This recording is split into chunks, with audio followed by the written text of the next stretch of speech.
Don't worry. It's okay. It's normal. Okay. Yeah. Okay, I'm calm. Oh, yes. Yeah. Breathe in and out. So, it's okay. I'm not kidding you. So, so, NABOGABO UPDEAL. It's B.ISA. B.ISA with the time. Slow B.ISA. It's B.ISA. It's B.ISA. It's B.ISA. B.ISA with the time. It's B.ISA. It's B.ISA. Africa, gone is tomorrow. Today is here. Achievement to be accomplished. Nothing to fear. Hello, B.ISA fellows. Welcome to another inspiring episode on the B.ISA platform. And this is your girl, Betty Osei-Bonsu, here where passion, values, and environment comes to life. Oh my God, we are here with NABOGABO UPDEAL. They are doing an amazing work in black soldier fly farming, removing people from the street, removing vulnerable people from the street, and creating employment, diverting waste from landfill. You can just keep on counting. We are here with the project manager who talks about how NABOGABO UPDEAL started, what inspired them to start. My name's Sonko Abu.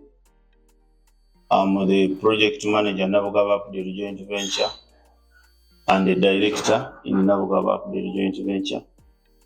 NABOGABO UPDEAL joint venture is NABOGABO UPDEAL joint venture is a private garbage management company, fully registered in Uganda, and we are dealing in garbage collection, transportation, and disposal. Yeah, we started some years back in 1998, and we are basically in charge of garbage collection in the state center, that is the capital city of Uganda, and we are managing two divisions, Kampala Central Division and Rubaga Division, and we are collecting over 10,000 tonnages of garbage. We have mainly concentrated for the past years on streamlining collection and storage, which we have done well. We have distributed garbage containers to commercial centers and residents. We have also brought in street boys from the streets of Kampala, those who were energetic enough to come and work with us. This was our program of employing them so that they no longer live that miserable life. From that site, NABOGABO UPDEAL was started on the background of a cholera outbreak in Kampala. That was in 1998. We had a cholera outbreak, and it was more related on poor management practices in Kampala. We had heavy rains. That was El Nino. All streets of Kampala were flooded, and water channels were overflowing, and people were dumping garbage in the water channels. So it led to a cholera outbreak. So we thought it wise how we could contribute to the cleanliness of the city and the development of our country. So we decided to engage in garbage collection as private actors. And along the way, that's when we also noticed that street boys were so many in Kampala, and they were using communal garbage collection containers as areas of habitation. So we decided to remove them from the streets and employed them directly, and then we began on the process of sensitizing them on how to live good life.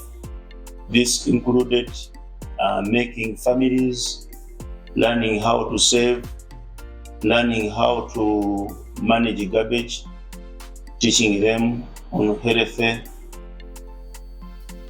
practices such that they could avoid diseases related to their jobs. That was occupational hazards that they were facing as challenges. So from that day, we have been doing this for all that period, and we have employed over 4,000 boys. But when they mature, some after learning to live responsible life, they generate or they make some good savings and begin private businesses. Some engage in retail shops. Some have gone back to school, and they have in fact gained formal education up to the university. So they found it not worth still working as garbage collectors. Some have gone to farming. Some have started up mobile phone businesses. Some have also done similar businesses in other districts of Uganda. They are engaging in buying recyclables. Some are selling waste. Some are doing scavenging, which is an additional to their income. We allow them to do it on our trucks. As they move, they keep on sorting, such that they can earn reasonable money for their own consumption and development. I want to hear more. I want to hear what were the challenges you encountered whilst you were putting this together, and how you have grown with those challenges. Thank you very much. Now we have faced quite a big number of challenges for the past years we've been in existence, and the most challenging one was lack of awareness about our activities which we are doing, that is garbage collection and transportation. People didn't know what's the purpose, and it was quite a very big challenge.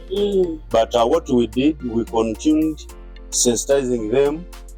We lobbied from the government, and we got a solid waste management ordinance, and this was the law that governs our activity. Wow. So after the induction of the law, it was very easy for us to enforce. Okay. And also people could know, because the law guides both the collector and the generator. Also it has penalties, and also it stipulates the role of the government. Okay. And the role of the private collectors. So from since it was inducted in 2000, it is called the Solid Waste Management Ordinance. Oh wow. So the activity was a bit streamlined. So that's when we started having the business being done, and we've done massive sensitization of communities as regards to garbage collection, storage. We've done constant cleanup exercises in homesteads, because we are telling them the benefits of staying in a cleaner home, and also we are telling them how to storage garbage properly. We gave them free garbage containers as a purpose, as one of the sensitization tools. Okay. Then also we gave them garbage sacks. Also we gave them collection scheduled days. So at a village level, we collect garbage 3 times a week. At least we give it an interval of 1 day for them to generate, then we come and collect. Okay. And we engage local leaders. We give them programs such that they sensitize. We have challenges in some areas where trucks cannot access homesteads. But what we do, we blow a whistle. We use different systems. We have door-to-door collection systems. And then we have self-loading. We blow a whistle. Residents bring garbage themselves to the truck. And that's how we've managed to have success stories in different periods of time. Wow, blow a whistle. Who knew that policy could cause such change like this? We'd like to hear more from you. I know you've spoke about the challenges you encountered with the truck collection garbage within smaller areas where big cars are not accessible. With respect to the people you brought out from the streets, those what should I call them, street boys, street girls, were there any additional challenges managing them and then ensuring that the work they do it well to your satisfaction? Definitely, it was a very big challenge because they never lived formal life. Okay. Yeah, they never lived in houses. They didn't know how to put on gloves, to put on elephant masks, elements, gumboots. So they were destroying them at first. But we continued engaging them in health education seminars which we had, and we told them the risk they posed to their lives. So they ended up learning a few, adopted. Eventually, we have converted them to meaningful life, all of them. Some have learned how to save money. Some have also managed to get families. Some have gone out of this business of garbage collection. They have private businesses, retail shops. Some have gone back to school to attain formal education. At least we've done so. It's a continuous process because they ever come on the streets. So as they grow into adults, they admire good life. Some change after getting families, but for us it's a process. We keep them, we keep educating them, bringing them from streets such that we empower them. Wow, I think this is beautiful. What a story. From street life to impact life. Can you imagine taking people from the roadside and then ensuring that they have good livelihood, they have good jobs, alternative livelihood? Not only doing that, but diverting waste from landfill and converting them to good resources. This is a very inspiring story. I want to hear more from you in terms of community impact.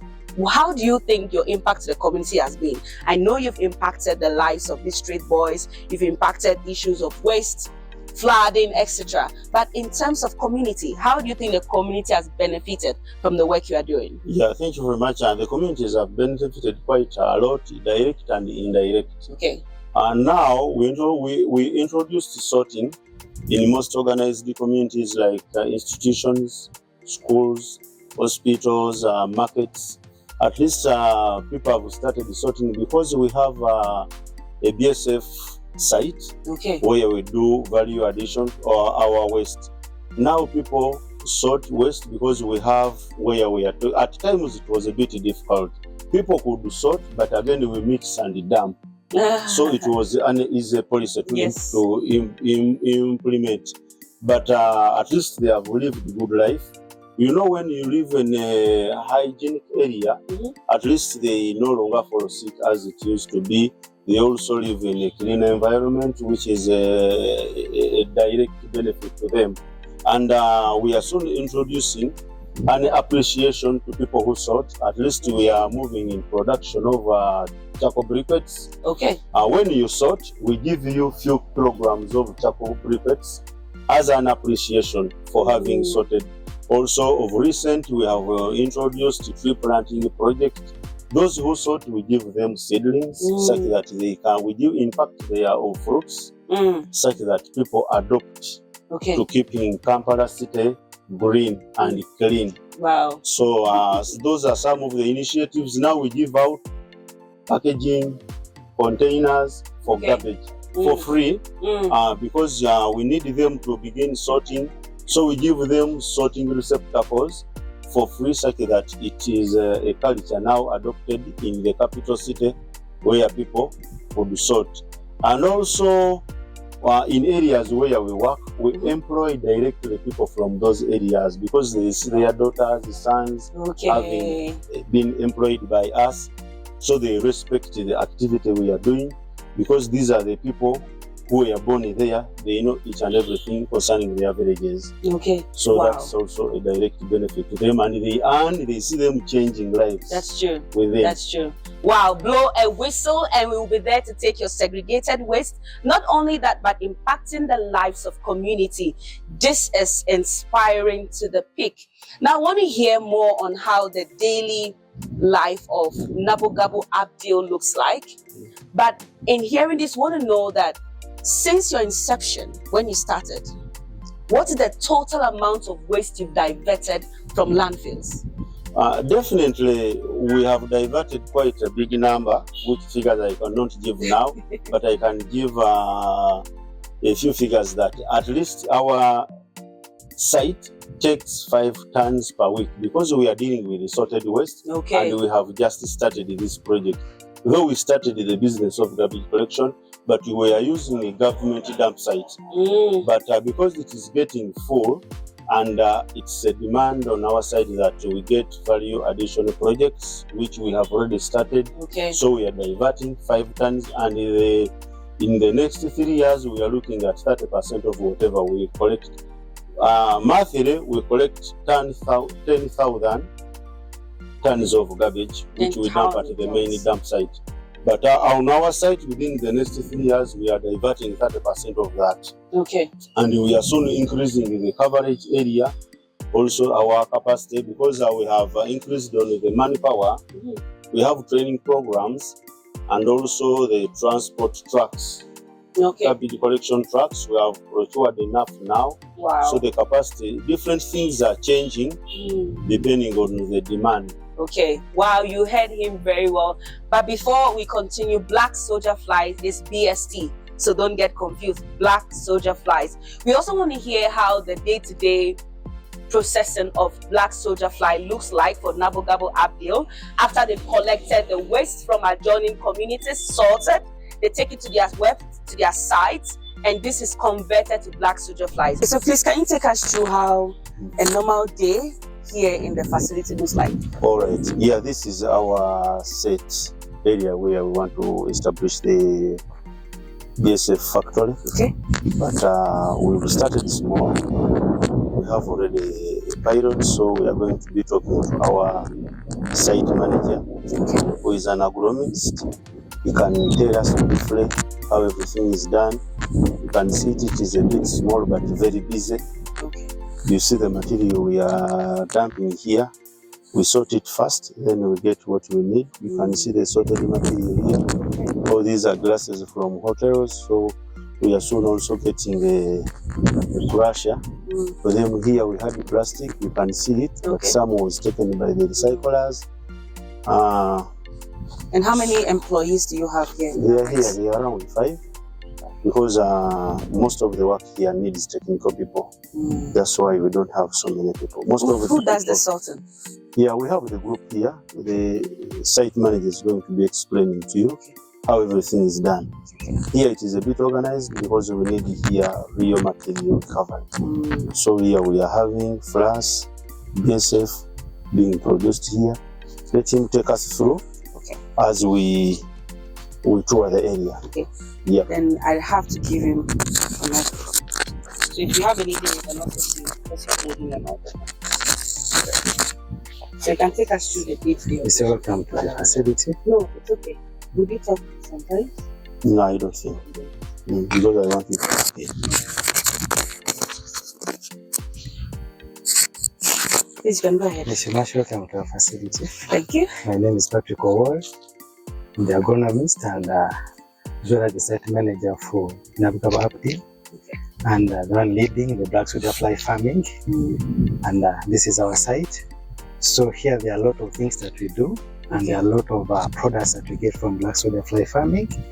It can get any insect, but it is wealth on our side because it has a lot of values and a lot of products can be got out of it. Okay. Yeah, so I'm going to show you. I'm going to show you the processes of how we do handle the black soldier fly farming and the different products that we get out of it. Okay. Though we are at a small scale and we are using the local technology, and still you see the results by yourself. Great. So because of the kind of temperature, they are now mad. They are moving up and down. So once you enter this time, they'll just enter you. So the time that we enter this fly house, it's always in the morning and in the evening. So that's why you can't access the room at this time. So black soldier fly has 4 stages, the cycle, but according to our production here, it has 5 stages, which I will explain one by one. And this is the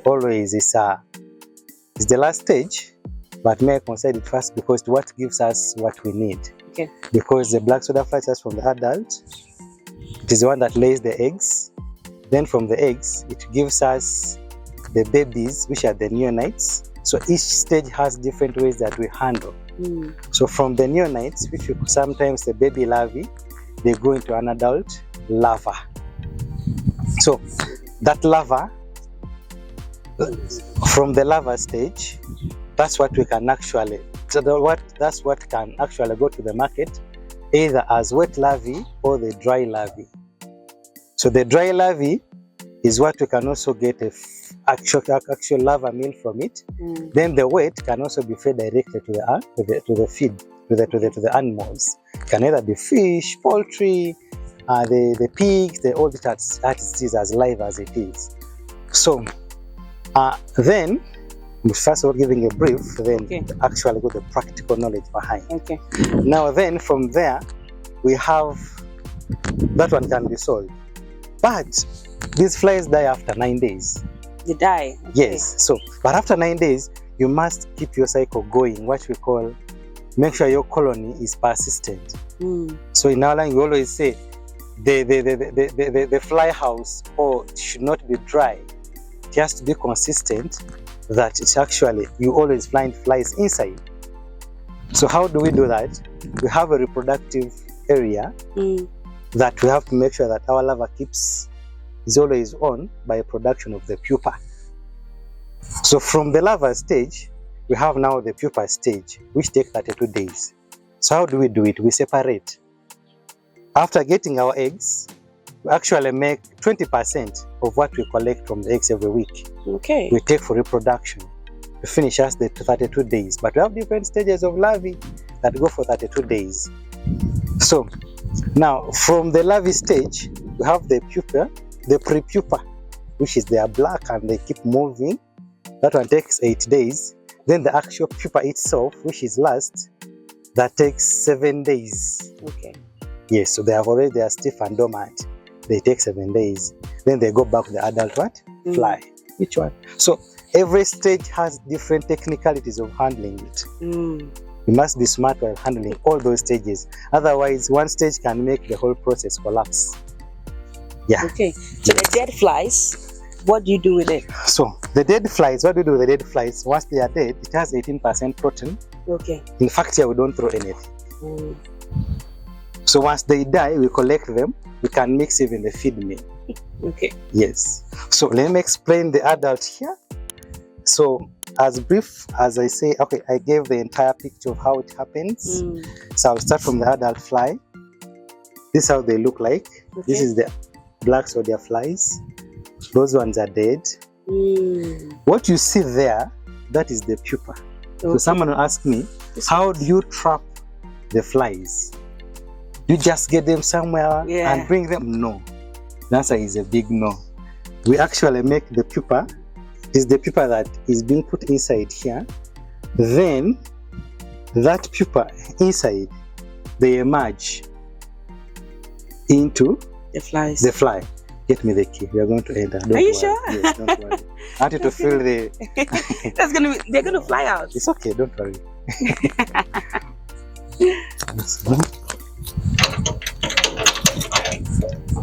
Oh my God. One by one. Very fast. You can come in. I can come in. You come in. Oh my God. You come in. Can you? Enter. They will not bite you. Don't worry. They will not bite you. It's okay. Wow. All I right. video me. Yes, don't worry. It's okay. It's normal. Okay. Yeah. Okay, I'm calm. Yes. Yeah. Breathe in and out. So, these are our good insects. I like them. They are so good. So, how do we trap the flies? This is what I was explaining. So, this is the pupa that we get and we put them. Then they emerge. So, this is what they leave out. Okay. Yes. This is the pupa casing. This is the pupa casing. So these flies actually after emerging, they leave the pupa casing behind. Okay. So this is also nutritious. This is one. Also don't leave it. You grind it? The pupa case, it can be grinded. It can go into further processing to make a biocide. Okay. Actually, when you read more about this, There's a circuit behind the paper casing. You can use a biocide and also an insect repellent. Okay, wow. For the plants, yes. Okay, right. That is fascinating. I just can't imagine I'm here with lots of lights. So this is so when they start emerging, they take a period of only 4 days. 4 days, okay. Then they start laying the eggs. So this is our section of the edges. This is where they lay the eggs from. You see, these are the actual eggs. So this is where the female fly deposits the eggs. But we have to make sure that we put a crack. They lay when there is a point of a crack. So we have to put a crack where it goes and deposit the eggs. So after 1 day or every day, we harvest the egg. So how do you harvest the egg? Because that is so small. So there are many. Okay. There are many points, don't worry. There are many points where they lay. So all these points you see. So this was harvested yesterday, some of it. Okay. So now we have just put them back. So they are going to start laying. So the white things are the eggs. So these are the eggs themselves. You can see these white things are eggs. Whatever you see, these are all eggs. See? So how do we remove the eggs? When we are harvesting, we get a bit of a knife. Then you keep removing in a container, one by one. So after removing it, then you send it where? Then after removing it, we hatch it. Hatch it? Well, how do you hatch it? I'm going to show you. You're going to show us. Okay. Go back and take a very wide one. Like just go back. So we are killing the flies. You can do this.